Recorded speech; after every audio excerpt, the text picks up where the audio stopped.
Kamdi yang ditemui di kediamannya di Jalan Kenangan Kampung Melayu Majidi di Johor Bahru berkata sudut berkenaan menyajikan 120 buku sejarah termasuk 12 buku sejarah hasil nukilan beliau.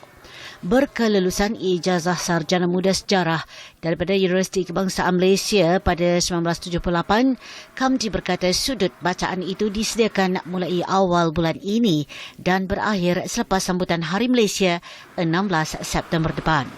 Beliau yang bersara sebagai pensyarah di sebuah institut pendidikan guru di Johor Bahru pada 2003 dan kemudian berkhidmat sebagai pegawai sejarah di Yayasan Warisan Johor selama 14 tahun berkata sudut berkenaan disediakan setiap tahun bersempena sambutan kemerdekaan yang dimulakan sejak 4 tahun lepas.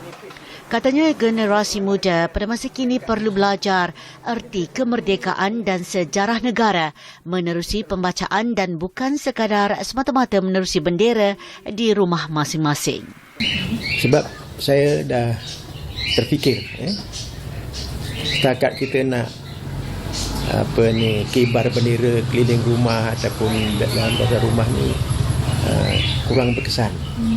Jadi kita nak didik orang ramai dengan cara membaca buku. Jadi tahulah sejarah kemerdekaan kita. Berapa kali dah negara-negara barat menjajah negara kita. Lepas itu macam mana pejuang-pejuang dulu menuntut kemerdekaan. Lepas itu barulah proses kemerdekaan dan kemudian pengisian kemerdekaan. Rakyat Malaysia sepatutnya dapat memahami sejarah kemerdekaan daripada zaman Sriwijaya, Majapahit, kemudian Portugis, Belanda, Jepun dan balik semula penjajahan Inggeris kerana bila dapat difahami, ia akan memupuk diri sebagai rakyat yang mempunyai semangat patriotik dan juga ada perasaan cinta dan sayang kepada negara.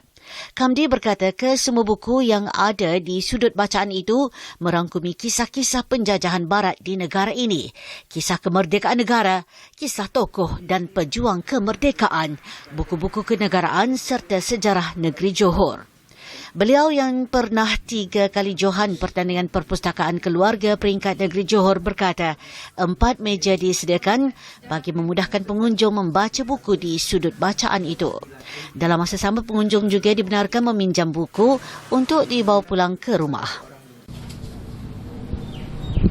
Melontur buluh biada rebungnya, diharapkan usaha Haji Kamdi yang menyediakan sudut bacaan ini bukan sahaja sebagai rujukan pelajaran kepada generasi muda, malah mengajak seluruh rakyat Malaysia untuk menanam semangat cintakan negara. Suhaini Muhammad Khalid bernama Biro Johor.